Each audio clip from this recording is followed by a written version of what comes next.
आज हम ऐसे दौर में जी रहे हैं जहां सुविधा को अधिकार और इंतजार को कमजोरी मान लिया गया है,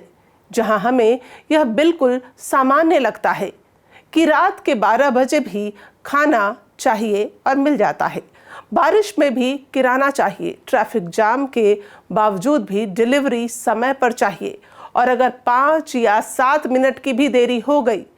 तो सोचिए क्या होता है। तो हम फोन उठाकर शिकायत दर्ज करा देते हैं, बिना यह सोचे कि उस देरी के पीछे शायद कोई इंसान फिसल गया हो,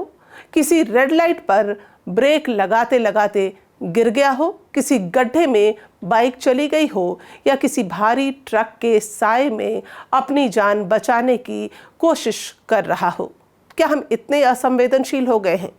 क्योंकि सच्चाई यह है कि आज 10 मिनट की डिलीवरी सिर्फ एक सुविधा नहीं है, बल्कि एक ऐसा दबाव बन चुका है जो सीधे सीधे गिग वर्करों की जान से खेल रही है। और यह बात कोई भावनात्मक अतिशयोक्ति नहीं है,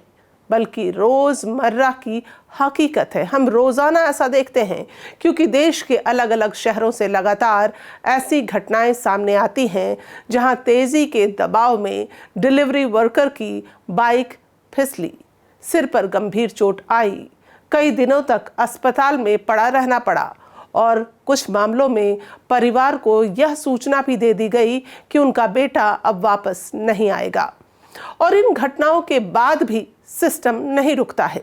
ऐप बंद नहीं होते हैं, टाइमर नहीं हटते हैं, सब कुछ सामान्य सा लगता है, बल्कि अगले ही दिन किसी और युवक को वही बैग पकड़ा दिया जाता है, वही टारगेट दे दिया जाता है और वही रूट थमा दिया जाता है।